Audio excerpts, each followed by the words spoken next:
Here now to wrap up this back-to-school edition of Washington Watch is Meg Kilgannon. She's the Senior Fellow for Education Studies here at the Family Research Council, and of course she previously served in the Department of Education during the Trump administration.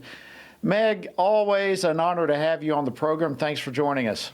It's really great to be here, Jody. All right. Well, what an incredible program today, talking about stuff right down your alley, and we've talked about a lot of different things. What are some of the issues that are heavy on your heart and on your mind as we go into this school year? I just want to my hope and prayer for this upcoming school year is that parents will understand, honor their role as the primary educators of their children. And even though we may outsource that, as Tony says, we may outsource that to other people, it's still really our job. And of course, the most important thing we need to educate our children about is God and His love for them and His love for everyone, and His wonderful guidelines that He has given us about how to live a life that is fruitful and meaningful and truly joyful. So that's my biggest hope. Absolutely. You know, and those are all things that ought to be passed from one generation to the other joyfully and with great anticipation. But we all know we're living in a period of time now where it seems like everything is to undermine the well-being of students and families, and it seems like all the wrong teaching and worldviews are being crammed down their throats. So what advice could you offer? Say to parents right now, grandparents, they want to stay engaged in their kids' life at school. What do they do? What's the best way to do that? Well, we've come to a point in history where it seems like the family dinner is a revolutionary act. The more you engage with your kids and talk to them about their school day, the better. And having dinner at night together as a family and just recapping everybody's day is so wonderful.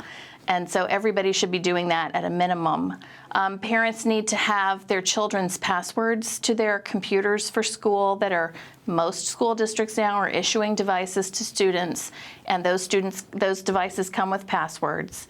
A lot of times the school will issue the parents a password, and the children will have a different password. So I'm encouraging parents to understand what their children's passwords are and to regularly monitor those computers and those devices that your children are using. Check the books that they're bringing home in the library. Go to back to school night. Look at the resources in the classroom that the teacher has for your students. Check out those book titles. Pick them up, glance through them, especially the graphic novels, to see what kind of pictures are there. You know, you really just have to do your due diligence. You cannot take for granted that your school is safe, and you know, you also shouldn't necessarily think it's terrible, right? But we need to do our part to ensure our children's safety, because ultimately it's our responsibility. God has given these children to us as parents, and we must do our best to protect them. And if they find something in a book that is alarming, that is inappropriate, what actions should they take at that point? Who should they call? Who should they contact? What do they do? Yeah, I would, of course, you know, the Bible guides us on this to take it up with the person directly first, and then to take it to higher and higher levels, right? So take it to the teacher first. If you don't get what you want there, take it to the principal, and so on and so on. Hopefully you'll get an immediate course correction at the most basic level, right? But if that doesn't happen, you may need to take it higher. And you shouldn't be shy about doing that, because even if they don't say anything, there are other parents who have these same concerns, and you're speaking out on their behalf too, and certainly on behalf of the children. And that's great advice, Meg. And keep going it up. I mean, once you get past the principal, you take it to the school board. If you don't get anything from the school board, I mean, you just keep making a ruckus, because wrong is wrong, period, and it needs to be made right. And speaking of that and thinking within that context. Of course, elections are coming up, and in many of these elections will be local school board races. And that may be on the minds of many of our viewers and listeners right now. What would you say to those who may be feeling a nudge, maybe, to get engaged in that way? Well, you absolutely should pray about it and consider running for school board. If you're interested in running for school board, we have resources at FRCaction.org/schools. But even if you're not considering running, there might be school board candidates on your ballot when you go to cast your ballot for president or senator or Congress this year, because all of those races are possible for your ballot. There may also be school board races, and Board of Supervisors races, and county government officials, and the sheriff, and all of the people who directly affect your life are going to be on the ballot in one form or another. So you need to do your due diligence and make sure you're fully prepared to cast that ballot well.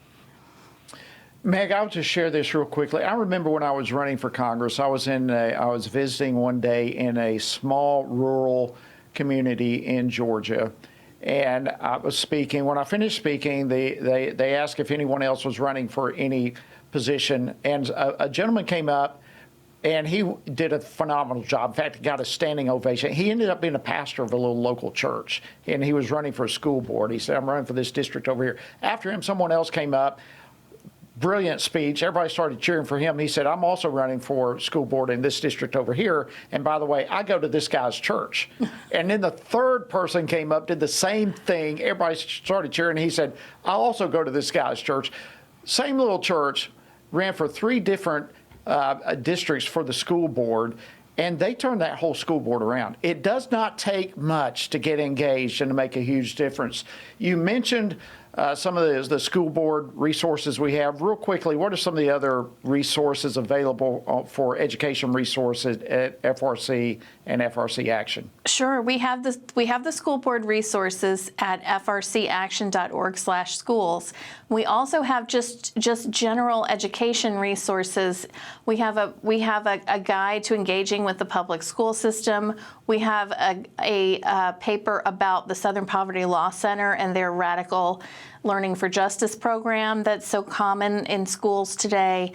There are lots of resources at FRCaction.org, and I'd encourage our audience to go there for more resources. Thank you so much, Meg Kilgannon. Always great to have you, Senior Fellow for Education Studies here at the Family Research Council. We're looking forward to a great year. We're looking forward to a school year that's going to have a lot of great impact. Thank you so much for joining us, Meg.